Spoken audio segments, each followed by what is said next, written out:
Hello people,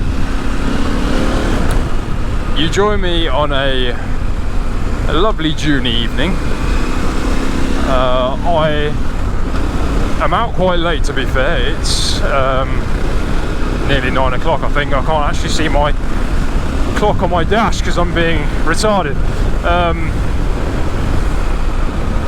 but I've never stuck a camera, or never stuck a microphone rather, to my camera and started talking, so I feel a bit of a wally, but I thought it does add another dimension to motorcycling,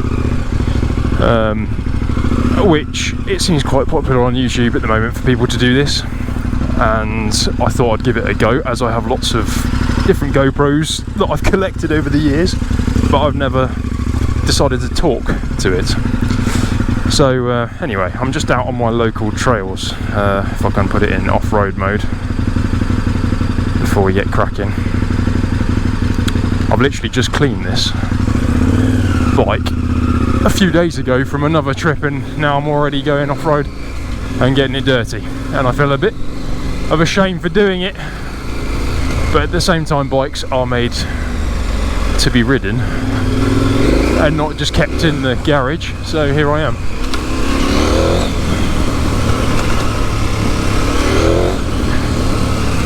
Oh.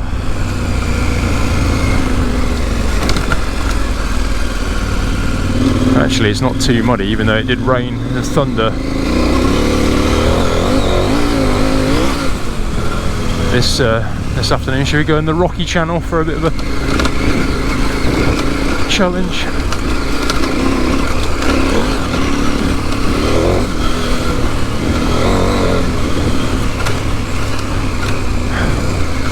I've recently, well, this bike, I've had it from new. It's a 20, oh look at that, buzzard. David Attenborough moment right there. Hopefully there's no deers that run out. But yeah, as I was saying, I've had this bike for, since it was new, and it's 2018 model. I bought it, I traded in or sold a Triumph Street Triple R at the time. I've always liked off-roading and done mountain biking all my life, but I'd never had a off-road road bike in my adult life. That you could do a bit of both, like the adventure bikes you can these days. So even though I was only 24, I went and purchased a KTM 1090 and spent the rest of my life, or since then, trying to justify to everybody else why I've done that, and explain that I'm not a BMW GS rider that rides around with a high visibility jacket on, and that my heroes are the Dakar riders and the likes of Chris Birch, who can ride these extremely well and make them look like little dirt bikes. But obviously to the untrained eye, or to people that don't really care about adventure bikes, an adventure bike is an adventure bike, unfortunately. So I'm tarnished with the same brush.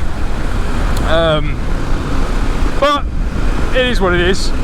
But to be honest, I don't really care, because adventure bikes, although they are a bit square on the surface, I do think they are genuinely great fun. You can ride them hard on the road within reason. You can cruise on the motorway for miles, and then you can take them off-road and play about on them as well. And I think as long as you're respectful of the size of it and don't commit into anything that's unknown, by which I mean narrow trails or like severe obstacles that you're not going to be able to turn around with, then they're a lot of fun.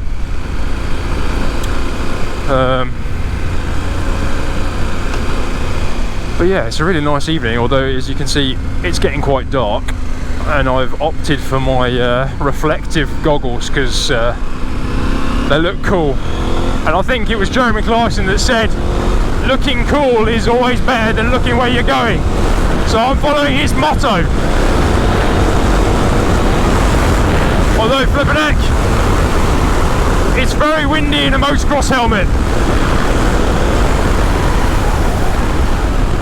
you start going quickly.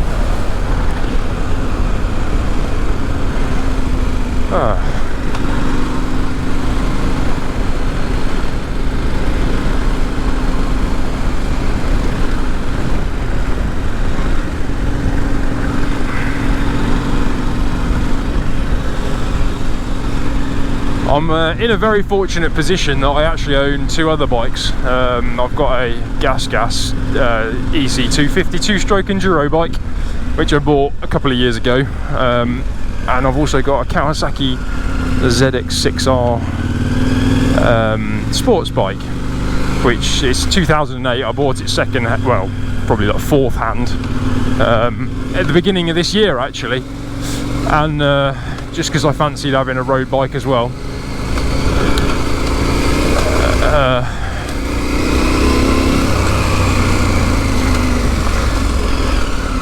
I'm wondering what the hell that was then. It's a balloon. Oh, one balloon around the gate. And to be honest, when I was thinking about it just coming out this evening, I did think that the gas needed to be ridden, because I haven't ridden it very much, in all honesty, since I bought it. It drew me to it because it was a... Oh, there's someone there and I'm sailing along a bit quick. Try and be respectful for the other people on the trail, rather than giving a hello roost. That wouldn't be very sensible, would it? And birds. That's the trouble, you don't want to kill wildlife while you're out this time. So yeah, the gas was praying to be ridden, but stupidly I haven't fitted mooses on it, so it's only got inner tubes, and to be honest, I've got no problem with riding with inner tubes in general situations, but as you guys probably know, obviously if you get a puncture with an inner tube, it's a inner tube out job. And at 9 o'clock at night, I didn't really fancy it. I had visions of myself sitting there in the dark in a field with trying to pull the tube out of the tyre, which I didn't fancy, to be honest. So the KTM's got tubeless tyres. So I opted to take this out just because I've got a plug kit that I just put in my backpack. I've actually got a spare tube just in case absolute disaster happens, but that really is absolutely disaster. What they are? Massive rocks the size of flipping heads in the trail.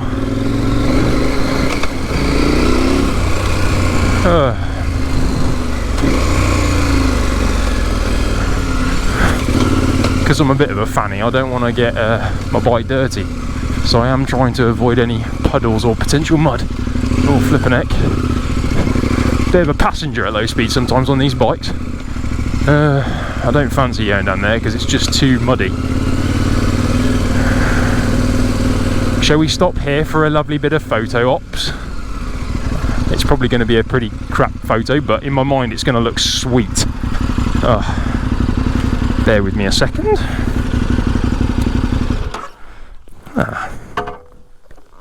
Quiet. Are we still recording? Like I said, I've never done this before, recording myself while I'm riding along, so this whole ride could be a complete write-off in terms of wind noise and me talking a load of rubbish, and I haven't got a clue what my phone just told me, or my watch.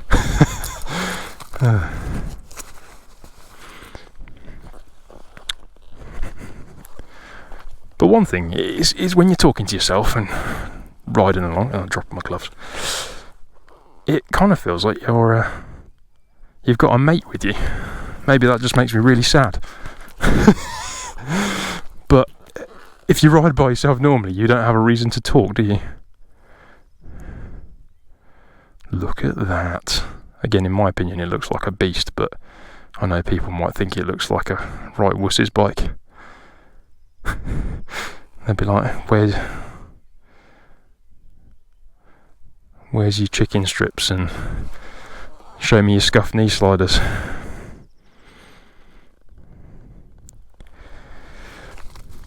But yeah, it does the job.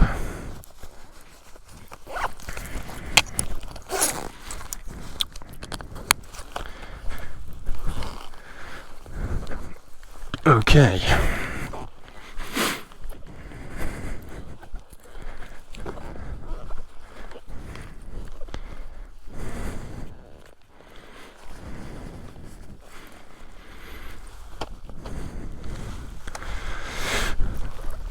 I'm always paranoid about this bike. It's been 100% reliable ever since I bought it. So although everybody likes to go on about KTMs, it's never let me down mechanically. However, the battery has gone flat before. It was because I'd had it for a few years, so I put a fresh battery in it last year, but it still feels like it's a bit weak, really. I guess it's a big V-twin, it's got to try and turn over, so it needs quite a lot of oomph.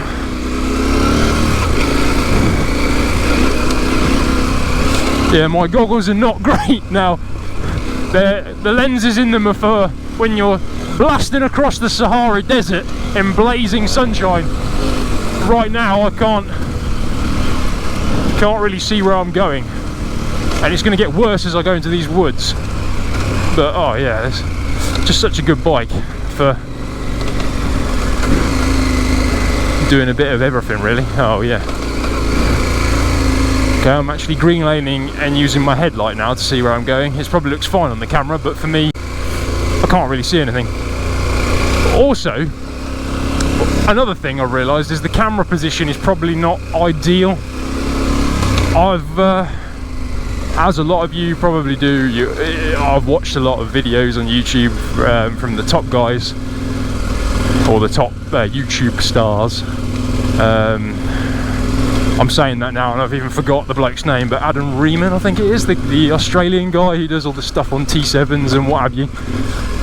He's a brilliant rider. I looked at him and I swear he's the same Alpine style helmet as me, and he has the camera mounted under the peak like I've just done.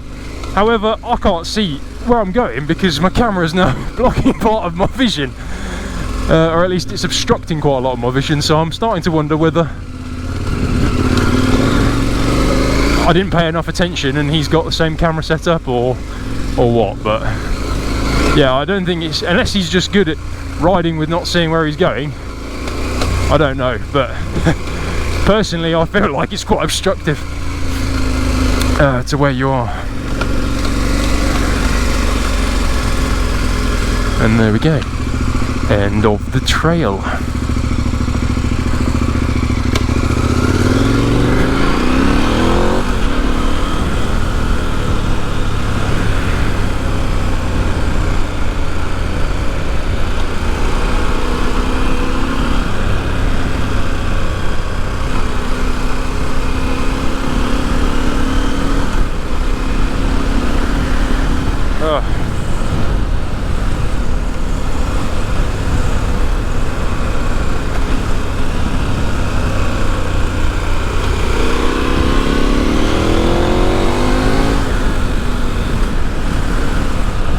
But yeah, as I said, that's what's great about adventure bikes. Is last weekend I went up to near Sheffield and did some off-road trails in the Peak District. But unfortunately I've always wanted one, but I haven't got space at home or the financial availability to buy a van.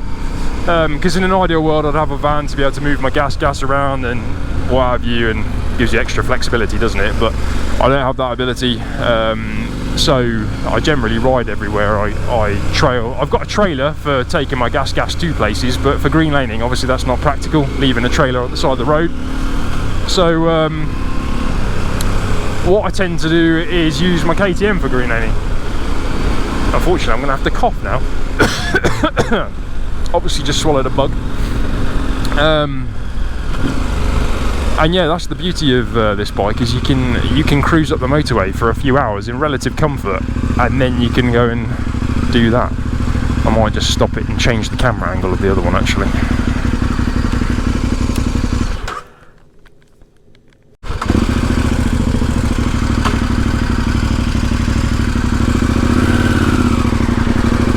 So I've just adjusted my camera angle, but I have no idea if it's still going to be on there when I end the trail. And also I just realised how dark it's getting, so you're probably not even going to see anything anyway. Thought it might give a bit more interest to the viewer with it down there. Not that I'm going for views, I'm literally just doing this as a bit of a hobby slash pastime. I don't really mind if no one watches it at all, but it's kind of a record for me to look back in over the years, what I was up to and on this lovely evening.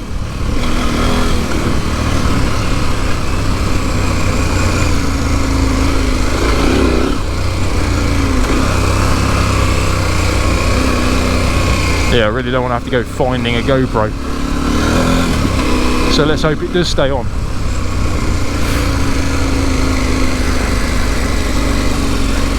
I don't think I mentioned actually, but just for people's reference, I'm in Northamptonshire.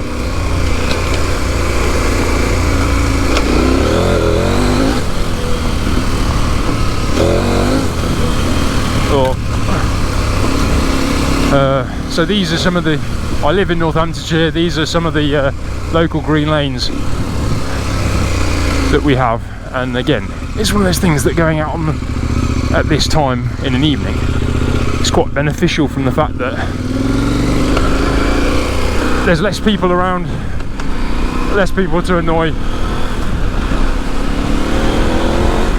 Although, well, I say less people to annoy, they're probably just relaxing at home until I come past. Although I love the sound of pretty much all sorts of motorcycles. Even, I'm not a Harley Davidson man, but even Harley Davidsons have their place sometimes for the noise. But across all bikes, I'm not really a fan of really loud bikes. Like, I love the noise of them, but when they're stupidly loud, it kind of just gets on your nerves.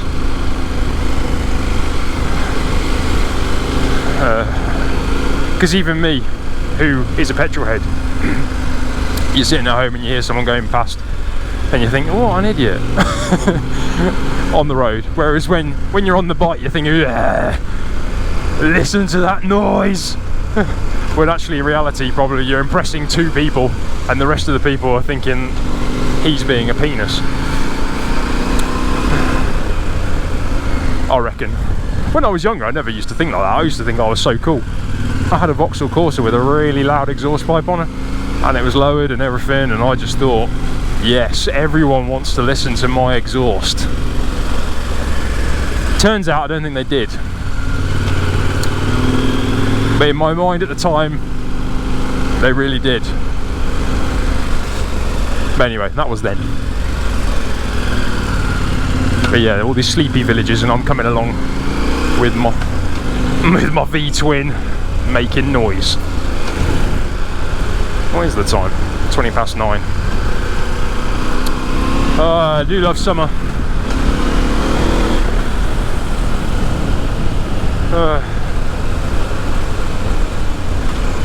Now, if any of you guys, if anybody does watch this video, are not from the UK, this may be alien to you, I don't know. I've never done any trail riding really. I did a little bit of trail riding in Europe, but not a lot of trail riding in foreign lands. So this notion of opening and closing gates may be alien to you. Now I'm going to let all the farmer's sheep out. That won't be good. Oh, it looks good with the light on. Oh, head butted the flipping. Oh dear. Alright, just head butted my peak, as you probably just saw, with that whole fiasco with the gate. I don't even know if the camera angle was any good here. Hopefully it is.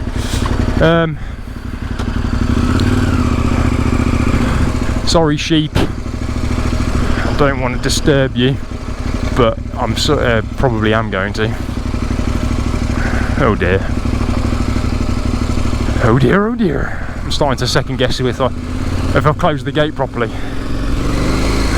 I don't have OCD, but I definitely have that thing where you just want to keep checking something.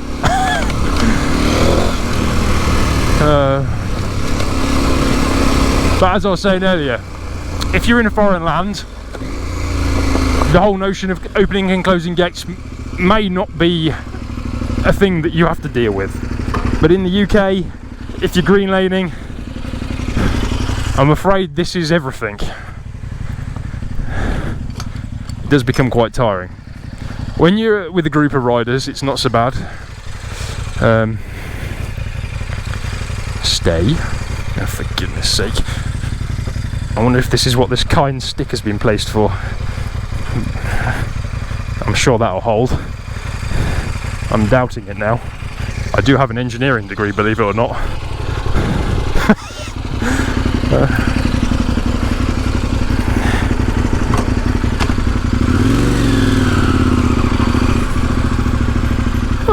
There we go. And then we get off and then we walk back again.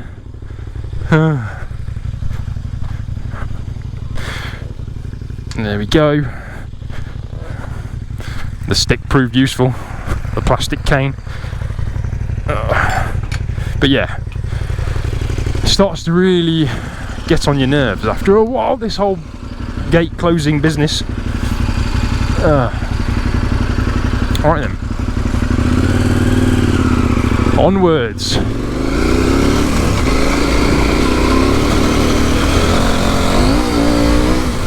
Woohoo!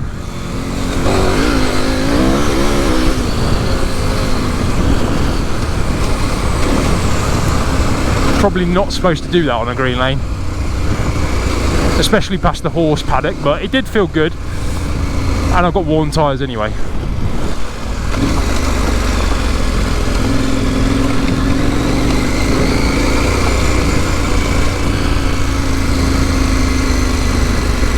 Again, something I don't know how many other countries deal with this, but it seems to be a staple situation in the UK with green lanes, is grass and ruts. And the problem is you can't see the rut or the obstacle that is underneath because the grass grows over it, and then it becomes sketchy as hell.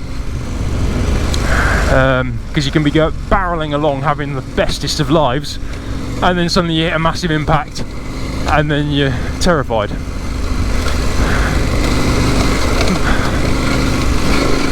Like that, for instance, although it was kind of on show, but if I hadn't have been prepared, could catch you off guard. Alright, we're going into the woods.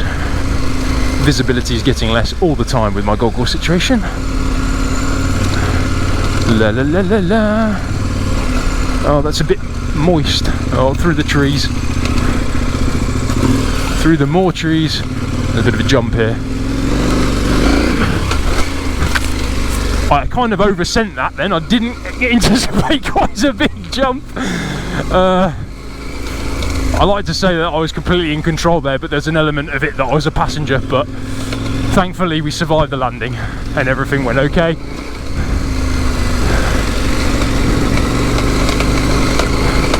I bet it was a tiny jump, but it felt big.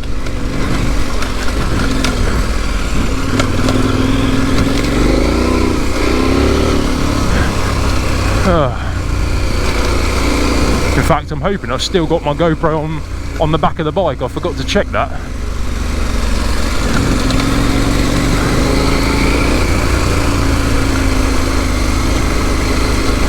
Ta-da! Another trail done.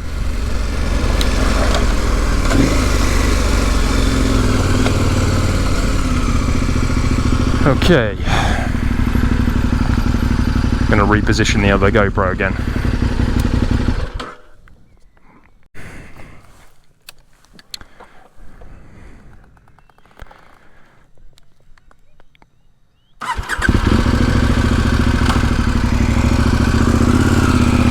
Okay, so I've repositioned the GoPro again. Flipping out, this bike feels hot, although it always does, because it being a V-twin, you sit on the rear cylinder and it's yes, it's very warm. I can put this back in street mode for a bit. I think there we go. Oh, tractor in it.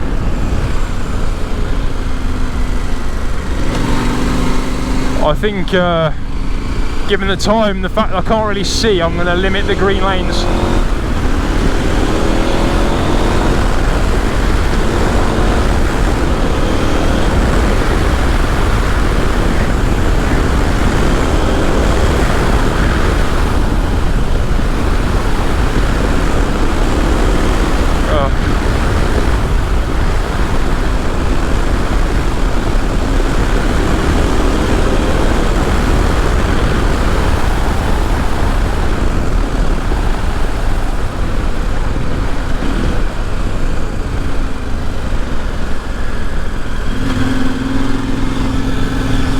Yeah, I thought I'd just limit the green lanes to some of the, either might do a couple of sensible ones on my way back home. Well, you know, ones that I know, ones that are open and wide and clear, rather than go down something that's too technical. Because the idea of having a mechanical issue or having a whoopsie at 10 o'clock at night in a field by yourself isn't great on a Thursday afternoon or Thursday evening. It's not really that appealing. So yeah, just cruising on back now. It's really easy just to not bother when you think about going out on the bike and you're like, I've just washed it the other day, I rode it the other weekend, I could just sit and watch TV.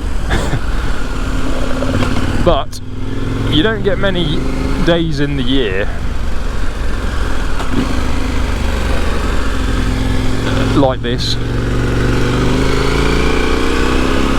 in the UK when it's dry, it's sunny, and the days are long as well, so you get a lot of daylight.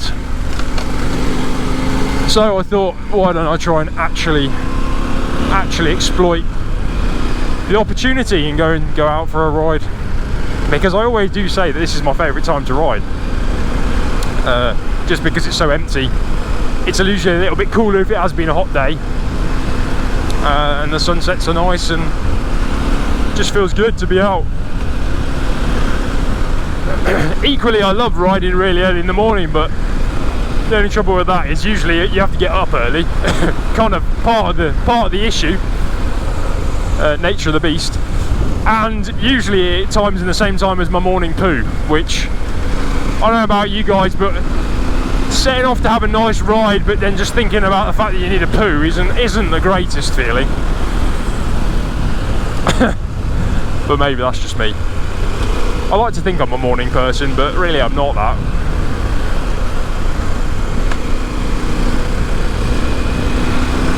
Just wondering how much you guys can actually see.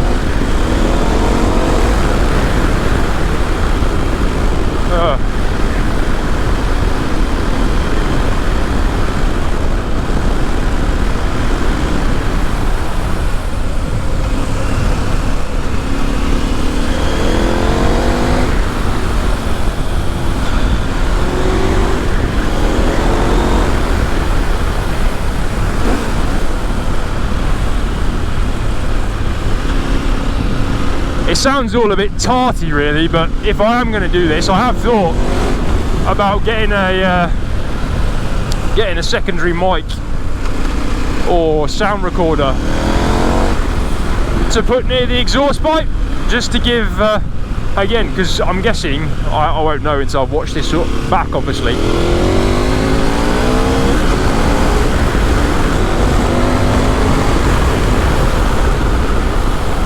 but I'm guessing that all you guys can see is, or hear rather, is wind noise. There's a guy coming, but because we're on an adventure bike we can just do that. Although they're in an off-roader, so they did the same.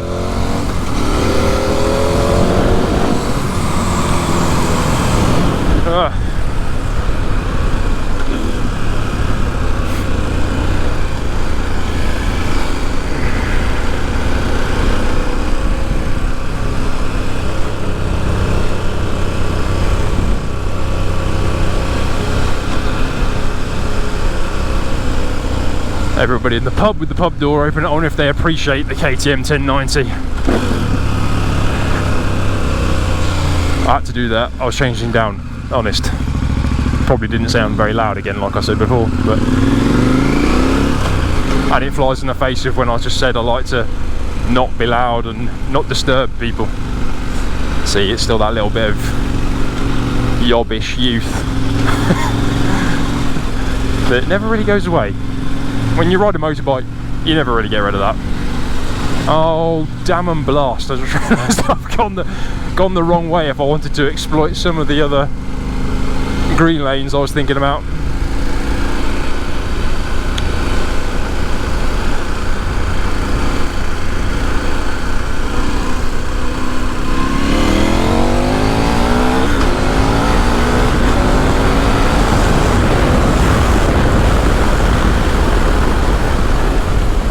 The problem with this bike is you've got 125 horsepower and you're trying to put it down through a knobbly tyre, so you're always having this battle with traction.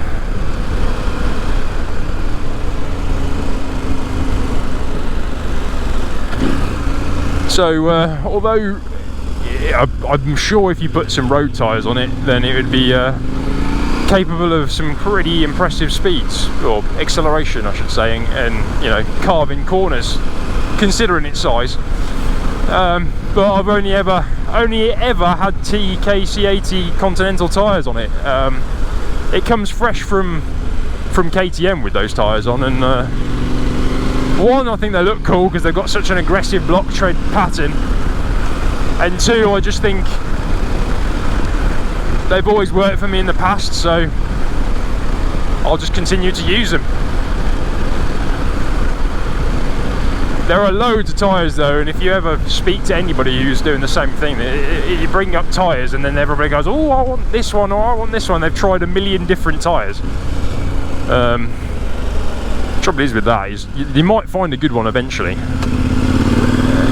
but in my opinion you end up not getting used to the tyre because you're constantly chopping, changing. Some people even run front ones different to the back ones. I know even the top riders do that when they're on their adventure bikes. Go for something a bit more knobbly and aggressive on the front for grip, and go for something a little more hard wearing, a little bit more road focused on the rear, which I can see why you do it, but again, I don't know, I just worry about messing my handling of my bike up or compromising it too much in another perspective, because again with adventure bikes I just find that you need some road ability. Even if you want a really serious off-road adventure bike, you still want it to be good on the road, because you might as well just ride an enduro bike otherwise, because what's the point?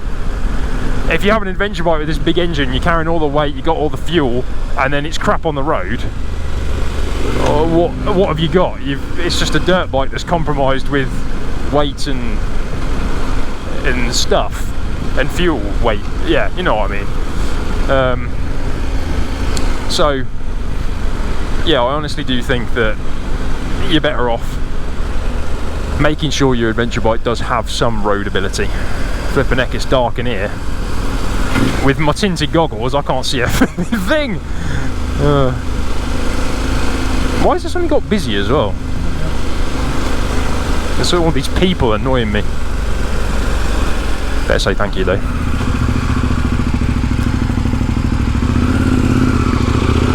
And I think I've just ridden down there and it's wet and it might have flicked up some water on my bike. I'm gutted now.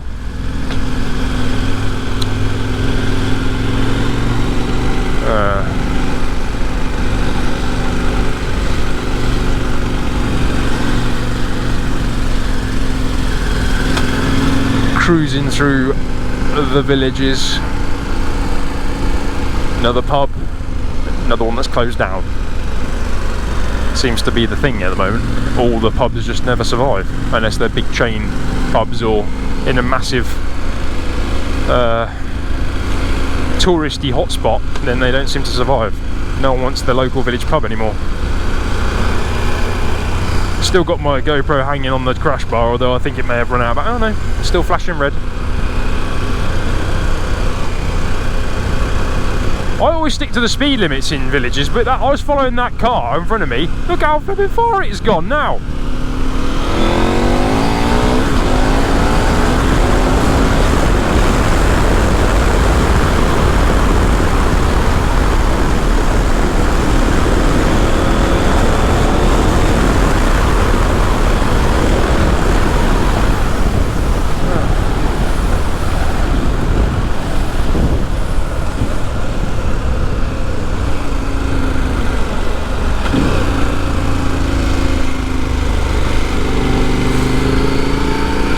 I'm glad he looked properly. I can imagine car drivers on that junction just nipping across and then squashing you. Oh, he's actually just done a U-E. I wonder if the Hyundai, or Hyundai, or however you're supposed to call them now, wants a race. It was an N model. No, I'm only joking. I wouldn't race cars.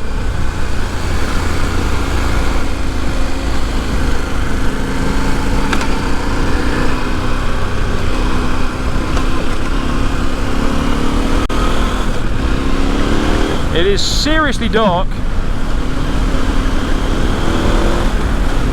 and I'm starting to worry about wildlife running out. I've got a friend from work who he's into bikes, and he was riding home from a bike meet on his GSXR, came around a corner, hit a deer, and he ended up doing some somersaults down the road. I don't think I'm making this up. I might be cross memories here, but I believe he had tyre marks on his helmet where his bike hit him in the back of the head, which yeah, I really don't fancy that, to be honest. I've hit a pheasant before on my 125 when I was only 17. And I could see it was going to happen, so I hid behind the screen. It was a sporty style 125, and there was a big bang and it broke the fairing, but thankfully I was okay. I don't think the pheasant was okay. But yeah, I don't really fancy hitting wildlife. Right, flick it to off-road, shut the throttle off, wait for it to go into off-road, and here we go, another lane. I'm going to ride it fairly casual, I don't know what I just said, cash, that sounds a bit stupid, doesn't it? But yes, my vision is somewhat impeded by a GoPro and my choice of cool lenses, so it's not the best solution I've ever come across. This is the hill that I was firing up at the beginning of the video, and now I'm going down it. Going up is always much more enjoyable, especially when you can't see.